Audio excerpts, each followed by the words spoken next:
आज हम बात करेंगे भूरी वलय परीक्षण के बारे में। आपका भूरी वलय परीक्षण क्या होता है? देखो, सबसे पहले ये आपका एक प्रकार का परीक्षण है जिसकी सहायता से आप परीक्षण ले सकते हो। अब किसका परीक्षण ले सकते हो? आप ले सकते हो नाइट्रेट आयन का। किस आयन का परीक्षण ले सकते हो? नाइट्रेट आयन का परीक्षण ले सकते हो। जैसे कि यदि मैंने आपका कोई पदार्थ दिया और मैंने पूछा ये अम्ल है या क्षार, आप क्या करोगे? उस अम्ल को टेस्ट कर लोगे, मतलब उस पदार्थ को टेस्ट करोगे। यदि वो खट्टा निकला तो बोल दोगे अम्ल है, और यदि क्या निकला, कड़वा निकला, तो क्या बोलोगे? क्षार है।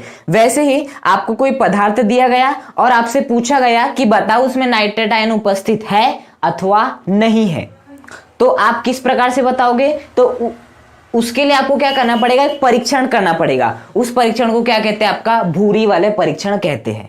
हाँ, तो भूरी वलय परीक्षण क्या होता है? ये एक प्रकार का परीक्षण है जिसकी सहायता से हम नाइट्रेट आयन का क्या कर सकते हैं? परीक्षण कर सकते हैं। मतलब यदि आपको किसी ने लेबोरेटरी में अर्थात प्रयोगशाला में क्या दे दिया, कोई आपको रासायनिक पदार्थ दे दिया, इस प्रकार से रासायनिक पदार्थ दे दिया और उस रासायनिक पदार्थ में नाइट्रेट आयन मौजूद है अथवा नहीं है, इस बात का यदि आपको पता लगाना है तो आपको ये वाला परीक्षण से गुजरना पड़ेगा। हाँ, तो बात समझ में आई? भूरी वलय परीक्षण के द्वारा हम नाइट्रेट आयन की क्या कर सकते हैं? पहचान कर सकते हैं। मतलब आपके रासायनिक पदार्थ में जो भी आपको दिया होगा उसमें नाइट्रेट आयन उपस्थित है या नहीं है, आप इसकी पहचान कर सकते हो भूरी वलय परीक्षण के द्वारा। बात समझ में आई? अब देखो, इसमें बेसिकली होता क्या है, आपको कोई एक क्या दे दिया जाएगा? रासायनिक पदार्थ दे दिया जाएगा जिसमें कि आपको क्या पहचानना पड़ेगा? जिसमें आपको पहचानना पड़ेगा कि उसमें नाइट्रेट आयन उपस्थित है अथवा नहीं है। तो जो भी आपको रासायनिक पदार्थ दिया जाएगा, हाँ, उसे आपको सबसे पहले किस में लेना है? एक परख नली में लेना है। किस में लेना है? एक नली में लेना है। इस पदार्थ को, जो भी आपको दिया जाएगा उस पदार्थ को आपको एक नली में लेना है। उसमें आपको बाहर से क्या मिलाना है? जल मिलाना है। बाहर से क्या मिलाना है? जल बनाना है, मतलब जल मिलाना है। मतलब कि ये जो आपने पदार्थ को इस परख नली में लिए हो, इस परख नली में आपको क्या करना है? बाहर से जल मिलाना है। हाँ, तो आपका यहाँ पर क्या बन जाएगा? एक प्रकार से आपका यहाँ पर विलयन बन जाएगा। क्या बन जाएगा? यहाँ पर आपका विलयन बन जाएगा। पदार्थ और जल को जैसे आप मिलाओगे तो यहाँ पर आपका एक विलयन बन जाएगा। हाँ, पदार्थ और जल को जैसे आपने मिलाया तो मान लेते हो क्या बन गया? आपका ए बन गया। हाँ, तो यहाँ पर आपका किसका विलयन बन गया? ए नामक यहाँ पर आपका विलयन बन गया। अब आपको इसके बाद क्या करना है? ताजा बना हुआ, क्या? ताजा बना हुआ फेरस सल्फेट। किसका? Ferrous sulphate. ताजा बना हुआ फेरस सल्फेट का विलयन इसमें आपको बाहर से मिलाना है। हाँ, इस जो आपने विलयन बनाए हो, इस विलयन में, विलयन कैसे बना? जब आपने जो भी आपको रासायनिक पदार्थ मिला है जिसमें भी आपको नाइट्रेट आयन का परीक्षण करना है, उस रासायनिक पदार्थ में जैसे जल को मिलाए तब आपका ये विलयन बना। उस विलयन में आपको बाहर से तनु FeSO4 मिलाना है, मतलब तनु फेरस सल्फेट मिलाना है। और ये जो तनु फेरस सल्फेट होना चाहिए वो ताजा बना होना चाहिए। ऐसा नहीं कि आपने आज बना के रखे और कल काम में ला रहे हो, ऐसा नहीं करना है। अब भी बनाए, अब भी यहाँ पर विलयन में मिला देना है। हाँ, तो आपको ताजा बना हुआ तनु SO4 को यहाँ पर मिला देना है। मिला दिया आपने ताजा बना हुआ तनु FeSO4 को। हाँ, तो उसके बाद क्या करना है? आपको इसे थोड़ी सी टेढ़ी करना है। क्या करना है? मतलब इस प्रकार से आपको इस प्रकार से टेढ़ी करना है, जिसमें क्या क्या है? आपका AB है और आपका फेरस सल्फेट का ये विलयन भी है, ये वाला तनु फेरस सल्फेट का विलयन है। हाँ, दोनों घुल चुके हैं। अब इसमें आपको क्या करना है? ड्रॉप की सहायता से, ड्रॉप देखिए छोटे बच्चों को पिलाई जाती है ड्रॉप, उस ड्रॉप की सहायता से यहाँ पर आपको सांद्र H2SO4 की बूंदे डालना है। किसकी बूंदे डालना है? सांद्र H2SO4 की बूंदे। हाँ, इस दीवार के सारे धीरे धीरे हल्के हल्के इस दीवार के सारे, ऐसे दीवार के सारे जो परख नली की दीवार है उसके सारे धीरे धीरे आपको क्या करना है? सांद्र H2SO4 डालना है, उनकी बूंदे डालना है। हाँ, अब यदि ये सब करने के बाद यहाँ पर आपको भूरे रंग का वलय दिखाई देता है। क्या दिखाई देता है? भूरे रंग का वलय दिखाई देता है। इसका मतलब डेफिनेटली है कि ये वाले रासायनिक पदार्थ में क्या उपस्थित है? आपका नाइट्रेट आयन उपस्थित है। और यदि आपको भूरे रंग का वलय नहीं दिखाई देता, इसका मतलब क्या है? कि आपका नाइट्रेट आयन वहां पर उपस्थित नहीं है।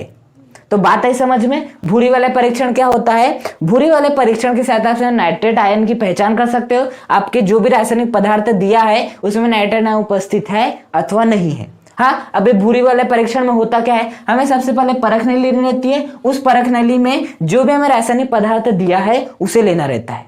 उसके बाद इस रासायनिक पदार्थ जो कि हम परख नली में ले लिए उसमें बाहर से जल मिलाना पड़ता है, उन्हें बराबर घोलना पड़ता है, जिससे कि आपका विलयन ए बन जाता है। अब इस विलयन ए में आपको तनु FeSO4 मतलब तनु फेरस सल्फेट ताजा बना हुआ मिलाना रहता है, बाहर से ताजा बना हुआ मिलाना रहता है। उसके बाद क्या करते हैं, इस परख नली को आपको थोड़ा सा तिरछा कर लेना है और ड्रॉप की सहायता से आपको सांद्र H2SO4 तनु H2SO4 नहीं सांद्र H2SO4 की क्या करना है, मात्रा मिलाना है। किसकी, ये परख नली, ये जो आपकी परख नली ना, इसकी दीवार के सारे सांद्र H2SO4 की क्या करना है, धीरे धीरे बूंदे मिलाते जाना है, बूंदे मिलाते जाना है। तो आप जैसे ऐसा करोगे तो यहां पर आपको एक भूरे रंग का वलय दिखाई देगा। क्या दिखाई देगा, भूरे रंग का वलय दिखाई देगा। और यदि भूरे रंग का वलय दिखाई देता है मतलब जो आपने शुरुआत में जो रासायनिक पदार्थ लिए थे उसमें क्या उपस्थित है, आपका नाइट्रेट आयन उपस्थित है। और यदि उसमें नाइट्रेट आयन उपस्थित नहीं होता, नाइट्रेट आयन उपस्थित नहीं होता तो आपको भूरे रंग का वलय दिखाई देने नहीं मिलने वाला था, आपको दिखाई नहीं देने वाला था। हाँ, तो भूरी वाले परीक्षण के द्वारा आप क्या कर सकते हो, भूरी वाले परीक्षण के द्वारा नाइट्रेट आयन का क्या कर सकते हो, आसानी से परीक्षण कर सकते हो। हाँ, तो ये तो हुआ कि हम क्या करते भूरी वाले परीक्षण में, जल मिलाते हैं, उसके बाद तनु FeSO4 जो कि ताजा बना हुआ है वो मिलाते हैं, सांद्र H2SO4 की बूंदे परख नली की दीवार के सारे मिलाते, ये तो वो हुआ। अब यहाँ पर अभिक्रिया क्या होती है जिसकी सहायता से आपका ये जो आपका भूरे रंग का वलय बनता है, ऐसा क्या होता है अब हम वो देखेंगे। हाँ, तो देखो सबसे पहले हमने क्या किए, यहाँ पर अब हम अभिक्रिया को देखेंगे। देखो सबसे पहले हमने क्या लिया, आपका एक रासायनिक पदार्थ लिए और उस रासायनिक पदार्थ को कहाँ लिए, परख नली में लिए, और परख नली में हमने बाहर से क्या मिला है, जल मिला है। हाँ, अब हम मान लेते हैं कि इसमें क्या उपस्थित है, आपका नाइट्रेट आयन उपस्थित है। नाइट्रेट आयन होता है आपका ये NO3-, नाइट्रेट आयन उपस्थित है, हम ऐसा मान लेते हैं। इस रासायनिक पदार्थ में आपका नाइट्रेट आयन उपस्थित है। हाँ, तो जैसे मैं नाइट्रेट आयन को कहाँ लूंगा, आपके मतलब कि एक ऐसा रासायनिक पदार्थ जिसमें कि नाइट्रेट आयन है, उसे जैसे मैं परख नली में लूंगा। हाँ, हम मान लेते हैं ये वाला जो रासायनिक पदार्थ है वो किसका है, KNO3 का है। किसका है, KNO3 का है, मतलब ये वाला जो रासायनिक पदार्थ है वो KNO3 है, पोटेशियम नाइट्रेट है। हाँ, और क्या इस पदार्थ में आपका नाइट्रेट आयन उपस्थित है, बिल्कुल उपस्थित है। अब जैसे मैं इस पोटेशियम नाइट्रेट को आपके कहाँ लूंगा, परख नली में लूंगा और इसमें बाहर से जल मिलाऊंगा, तो बताओ KNO3 में यदि मैं क्या मिलाऊंगा, जल मिलाऊंगा, KNO3 में यदि जल मिलाऊंगा तो क्या होगा, ये किस में टूट जाएगा, आपके K+ और NO3- में टूट जाएगा आपका। जब भी हम किसी भी विद्युत अपघट्य को कहां पर मिलाते, जल में मिलाते, तो अपने आयनों में विभक्त हो जाता है। तो KNO3 भी किस में विभक्त हो जाएगा, K+ और NO3- में विभक्त हो जाएगा। ये हुआ पहला। हमने क्या किए, इसीलिए परख नली में इस रासायनिक पदार्थ को जो कि KNO3 है उसमें हमने जल मिलाए, तो जल में जैसे आपका KNO3 होगा तो किस में टूट जाएगा, K++ NO3- में टूट जाएगा। हाँ, अब इसके बाद क्या होगा, इसके बाद हमने यहाँ पर क्या मिला है, तनु FeSO4 जो कि ताजा बना हुआ है। हाँ, तनु FeSO4 मिला है। अब तनु FeSO4 को जैसे ही मिला है, ये क्या आपका विलयन है जिसमें आपका जल भी है, ये वाला रासायनिक पदार्थ भी है, मतलब यहाँ पर जल भी मौजूद है और यहाँ पर जल मौजूद है। तो जैसे तनु FeSO4 को हम इसमें मिलाएंगे तो आपका FeSO4 किस में परिवर्तित हो जाएगा, FeSO4 को हमने जैसे ही जल में मिलाए तो किस में परिवर्तित हो जाएगा, Fe2+ में प्लस SO4 2- में परिवर्तित हो जाएगा। क्योंकि देखो सबसे पहले हमने रासायनिक पदार्थ लिए, यहाँ पर इसमें हमने बाहर से क्या मिला है, जल मिला है। जल मिला है तो आपका जो रासायनिक पदार्थ है जो कि बेसिकली KNO3 है, वो जैसे जल में जाएगा तो K++ NO3- में टूट जाएगा। हाँ, यहाँ पर क्या उपस्थित है, जल भी उपस्थित है, ये वाला KNO3 भी उपस्थित है। हाँ, हालांकि KNO3 टूट चुका है K+ और NO3- में, लेकिन अभी भी जल यहाँ पर मौजूद है। फिर हमने यहाँ पर क्या मिला है, बाहर से तनु FeSO4, तो FeSO4 एक प्रकार से कहाँ जा रहा है, जल में जा रहा है। तो जल में जाते ही जैसे KNO3 टूटा था वैसे FeSO4 भी क्या हो जाएगा, पूरी तरह से टूट जाएगा, Fe+ और Fe2+ प्लस SO4 2- में। हाँ, अब देखना इसके बाद क्या होता है। हमने इसके बाद क्या मिला, इसे तिरछा किए और तिरछा जैसे किए तो हमने इसमें क्या मिला है, सांद्र H2SO4 मिला है। तो सांद्र H2SO4 भी एक प्रकार से कहाँ पर जाएगा, जल में ही तो जाएगा ना। और यदि जल में जाएगा तो वो भी किस में परिवर्तित हो जाएगा, आपके जैसे ही वो जल में जाएगा आपके तो वो किस में परिवर्तित हो जाएगा, 2H+ प्लस SO4 2- परिवर्तित हो जाएगा, 2H+ प्लस SO4 2-। हाँ, सबसे पहली बात को ये समझो, परख नली लिए, उस परख नली में हमने एक रासायनिक पदार्थ लिए, उस रासायनिक पदार्थ में हम मान लेते हैं आपका पोटेशियम नाइट्रेट है वो रासायनिक पदार्थ, मतलब उसमें आपका नाइट्रेट आयन मौजूद है, उस लिए उसमें हमने जैसे जल को मिलाए तो KNO3 किसमें टूट गया, K प्लस और NO3 माइनस में।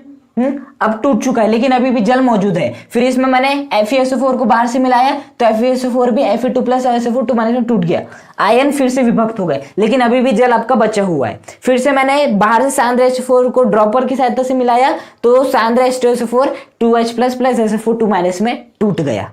बात है समझ में। अब देखो यहाँ पर ये सब होने से होता क्या है, हाँ देखो सबसे पहले क्या होता है, जैसे आपने KNO3 में जल मिलाया था तो K प्लस NO3 माइनस बना था, तो होता क्या है यहाँ पर ये जो आपका NO3 माइनस है वो क्या करता है, KNO3 माइनस K प्लस अलग अलग हो गया।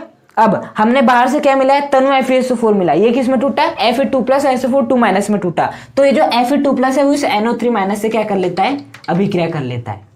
Fe2 प्लस से क्या कर लेता है, अभिक्रिया कर लेता है। आपका ये Fe2 प्लस इस NO3 माइनस से क्या कर लेता है, आपका अभिक्रिया कर लेता है।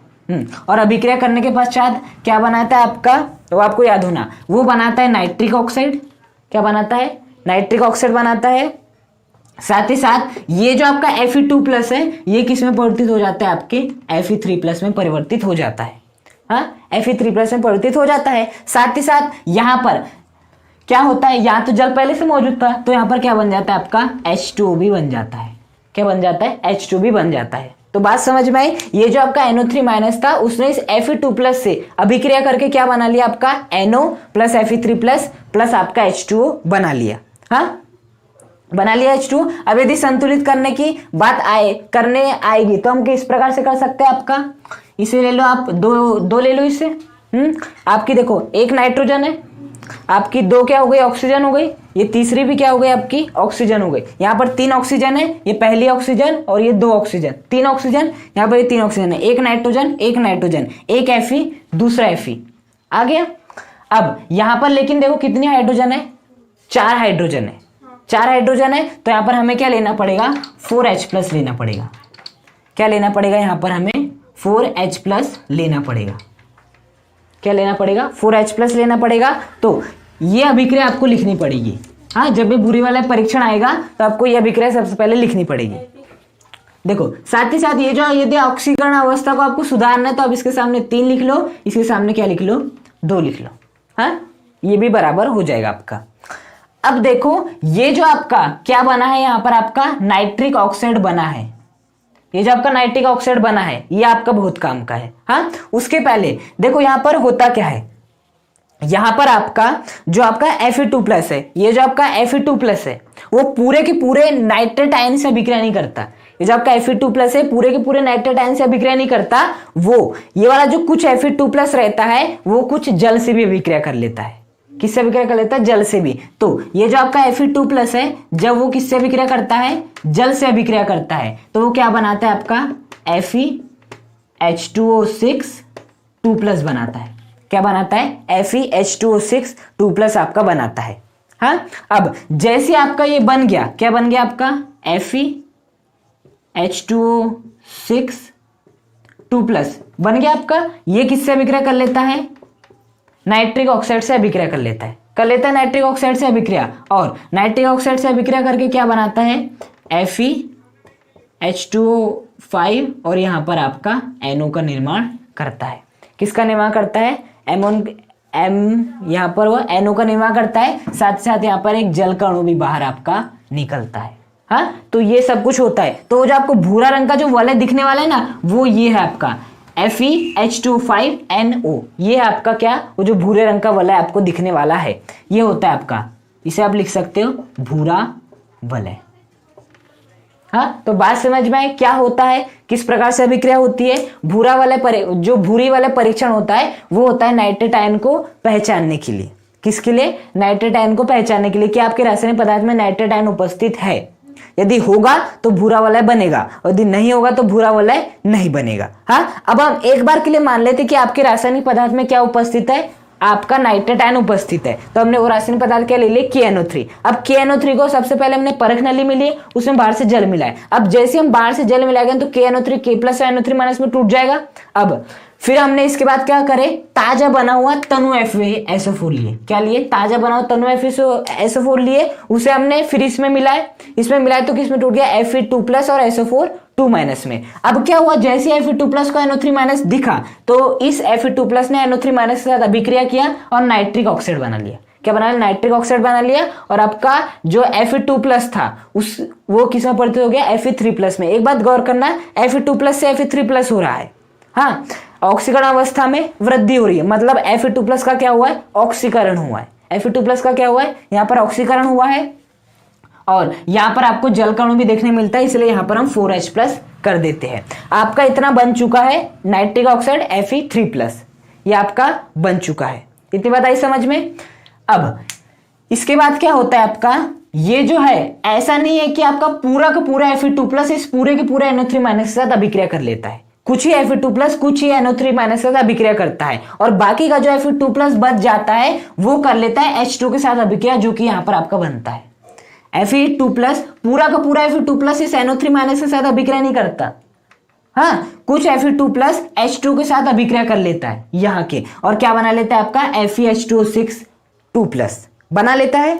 अब जैसे आपका बन गया तो ये जो आपका FeH2O6 2+ है, ये जो हमने सबसे पहले लेते नाइट्रिक ऑक्साइड, उसके साथ अभिक्रिया करके आपका क्या बना लेता है FeH2O5NO, और साथ साथ जल का अणु बाहर निकलता है। हाँ, तो ये जो है ना, यही यौगिक होता है जो कि आपको भूरे वलय के रूप में दिखाई देता है।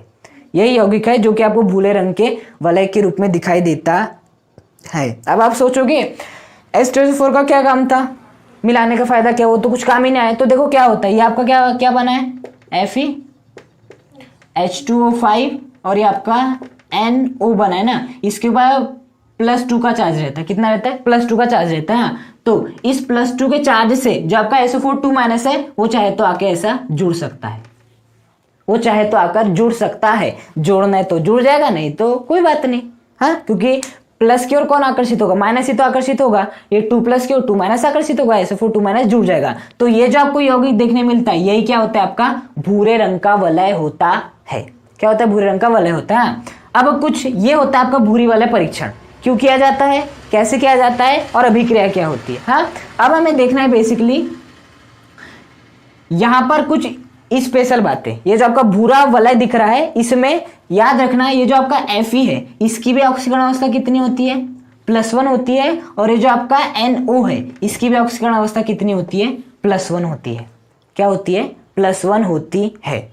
बात समझ में आई। भूरी वलय परीक्षण क्या होता है, इसमें आपको क्या करना रहता है, और इसमें अभिक्रिया कौन सी लिखते हैं। अब भूरी वलय परीक्षण को करते समय कुछ सावधानियां भी रखनी होती है। हाँ, जब आपका भूरी वाला परीक्षण होता है, उसको करते समय कुछ सावधानियां भी रखनी होती है। तो वो सावधानी देखो। देखो क्या होता है, भूरी वाला परीक्षण जब भी किया जाता है तो एक बात याद रखना, जो आप फेरस सल्फेट लेने वाले हो, मैंने पहले बताया था, जो आप फेरस सल्फेट लेने वाले हो उसका ताजा विलयन लेना है, मतलब ताजा बना आपको FeSO4 लेना है। क्या लेना है, ताजा बना FeSO4 मिला है। अब मैं ऐसा क्यों बोल रहा हूँ कि ताजा बना FeSO4 लेना है, मैं इसलिए ऐसा कह रहा हूँ क्योंकि जो आपका ताजा बना FeSO4 यदि आपने नहीं लिए, है ना, मतलब कि आपने आज FeSO4 को बनाओ, लेकिन आप काम में कब ले रहे हो, कल ले रहे हो FeSO4 को। हाँ, तो क्या होगा, ये जो FeSO4 होता है ना, वो तो ताजा नहीं रहेगा। आप आज बनाओगे, कल काम में लो, का ताजा। हाँ, तो यदि ऐसा होता है ना, तो ये जो आपका FeSO4 है वो क्या कर लेता है, ये जो वायुमंडल में उपस्थित ऑक्सीजन से अभिक्रिया करके किसमें परिवर्तित हो जाता है, Fe3+ में परिवर्तित हो जाता है। किसमें परिवर्तित हो जाता है, Fe3+ में परिवर्तित हो जाता है। अब बताओ, ये वाले Fe3+ का कुछ काम है क्या, नहीं है। काम तो हमारा किसका था, जब आपका FeSO4 Fe2+ और SO4 2- में टूटता, तो ये वाला Fe2+ इसे NO3- से अभिक्रिया करता। अब यदि हमने इसे ताजा नहीं लेंगे तो ये FeSO4 किसमें बदल जाएगा, Fe3+ में बदल जाएगा। तो यहाँ पर Fe2+ जहां पर NO3- के साथ अभिक्रिया कर रहा था, वो अभिक्रिया Fe3+ नहीं कर पाएगा। और यदि वो अभिक्रिया Fe3+ नहीं कर पाएगा, देखो यहाँ पर हमने Fe2+ ली जो कि ताजा बना हुआ था। अब यदि हमने 22 साल लिए होते, मतलब कि एक दिन बन चुका होता, ऑक्सीजन से अभिक्रिया कर चुका, तो हमें क्या लेना पड़ता है, Fe3+। यही वाला हम लेते हैं Fe3+। लेकिन Fe3+, अब ये जो आपका Fe3+ था, वो इस नाइट्रेट से अभिक्रिया करके आपको क्या नहीं देता, नाइट्रिक ऑक्साइड नहीं देता। क्या नहीं देता, नाइट्रिक ऑक्साइड नहीं देता। और ये नाइट्रिक ऑक्साइड नहीं देता तो आपका क्या, नाइट्रिक ऑक्साइड किससे अभिक्रिया नहीं करता, FeH2O6 से अभिक्रिया नहीं करता, और विक्रयण करता तो भूरे रंग का वलय प्राप्त नहीं होता। इसलिए हमेशा याद रखना, आपको जो FeSO4 लेना है वो कैसा लेना है, ताजा बना हुआ लेना है। बात समझ में आई। अब दूसरी सावधानी आपको ये रखना है कि जो आपका है, जो नली है, परख नली है, एकदम से उसे तिरछा नहीं करना चाहिए। और जब भी ये प्रयोग करते हैं तो नली को गर्म नहीं करना चाहिए, एकदम स्मूथली तरीके से किए और स्मूथली तरीके से क्या किए, ड्रॉप किए। हाँ, और ऐसा हिलाना भी नहीं चाहिए कि जब आप ऐसे मिला रहे हो धीरे धीरे परखने वाली दीवारें से आता है इससे तो उसे हिलाते भी जा रहे हो, ऐसा नहीं करना है। हाँ, दूसरी सावधानी, मतलब दूसरी सावधानी क्या है, आपको किसी प्रकार से हिलाना नहीं है। और जो आपका थर्ड है, ये थर्ड सावधानी नहीं है, ये आपका एक पॉइंट है। देखो जैसे एग्जाम में आपका क्वेश्चन आ गया, जैसे कि आपका BaNO3 होल ट्वाइस ये है, साथ ही साथ आपका CaNO3 होल ट्वाइस ये आपका यौगिक हो गया, और एक यौगिक है आपका PbNO3 का होल ट्वाइस। ये आपके 3 यौगिक है। और आपसे एग्जाम में पूछ रहा जाए क्या ये तीनों भूरी वाला परीक्षण देंगे, तो क्या भूरी वाला परीक्षण देंगे। आप सोच रहे होंगे कि इसमें नाइट्रेट आयन उपस्थित है, इस पदार्थ में उपस्थित है, इस पदार्थ में भी उपस्थित है, तो ये भूरी वाला परीक्षण देंगे, क्योंकि भूरी वाला परीक्षण वो ही देते हैं जिनके पास नाइट्रेट आयन होता है।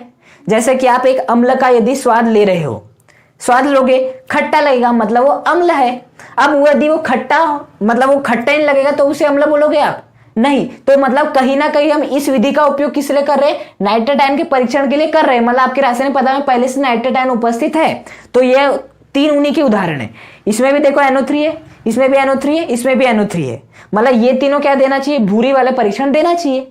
लेकिन याद रखना ये तीनों एक ऐसे यौगिक है जिनमें नाइट्रेट आयन होते हुए भी ये तीनों भूरी वाले परीक्षण नहीं देते हैं।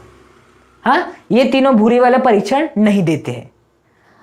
भूरे वाले परीक्षण कौन देता है, जिन पदार्थों के अंदर नाइट्रेट आयन उपस्थित रहता है।